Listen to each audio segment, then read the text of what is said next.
बहुत बहुत शुक्रिया। साथियों, हमारे अगले वक्ता हैं एक और साथी, सचिन जी से तो थोड़े उम्र में बड़े हैं, पर पीछे से आनंद जी ने कहा कि उनकी तरुणाई में किसी को कोई शक नहीं। आदरणीय शशि थरूर जी को मैं अनुरोध करूंगा कि वो आए और वो इस प्रस्ताव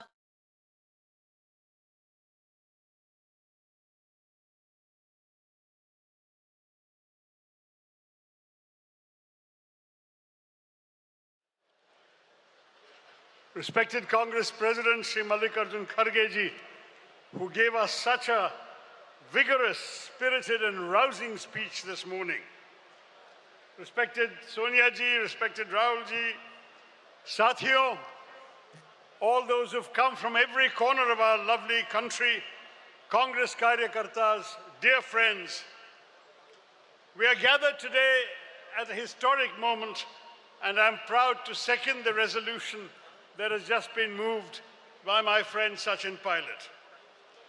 It is a historic moment here for us to be on the banks of the Sabarmati in Ahmedabad on the 100th anniversary of Mahatma Gandhi's presidency of this party and the 150th birth anniversary of the immortal Sardar Patel.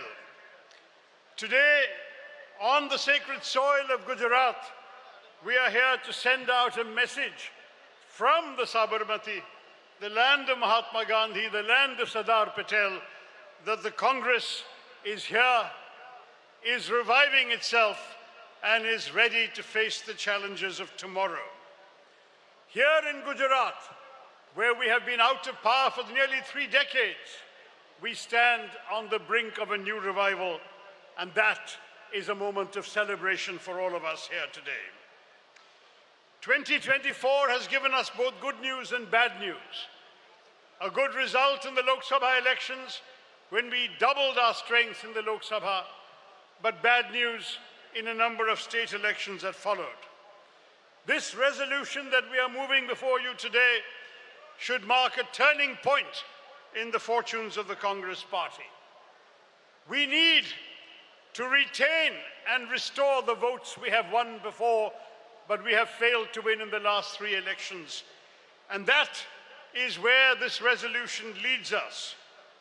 It is a resolution in which we express constructive criticism and not mere unrelenting negativity.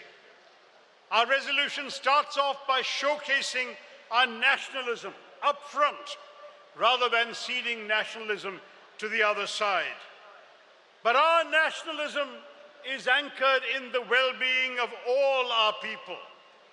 It is anchored in a sense of social justice for the weakest in our society. A major theme of this resolution is protecting the weak, the marginalized, the OBCs, SCs, STs, those who have been left out of the great adventure of building our nation. As our Constitution makes clear, it doesn't matter what language you speak, which state you come from, what religion you profess, what caste you belong to. You are an Indian. The Constitution ensures that you have the same rights as every other Indian. That is what the Congress Party has always stood for, a policy of inclusion. We are the party of inclusive India. An India of all religions, all castes, all languages, all states of all regions of this country. The resolution speaks of national harmony, the harmonious coexistence and striving of all Indians for a better tomorrow. That is what we are here to support. At the same time, we understand the variety, the pluralism of India. We all come from different parts of this great country. But we understand, standing here, that you can be a good Gujarati, a good Muslim, and a good Indian all at once. That is the joy that India makes possible for all of us. Sachin ji reminded us that some are promoting a north-south divide.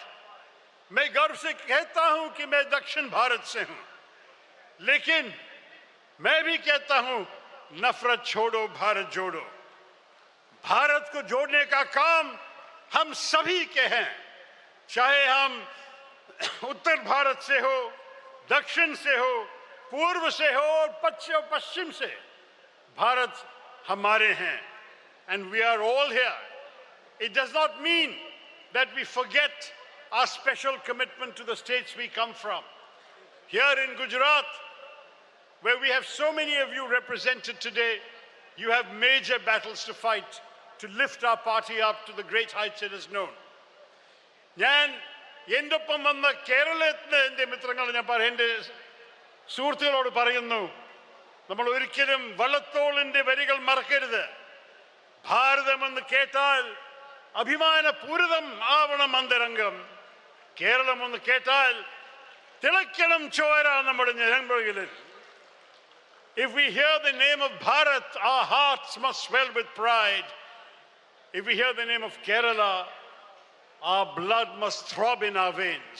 We all feel that way about each of our states, and there is nothing wrong in that, nothing anti-national, because we can be committed to the well-being of our people in our states and at the same time committed to the success and glory of all of India.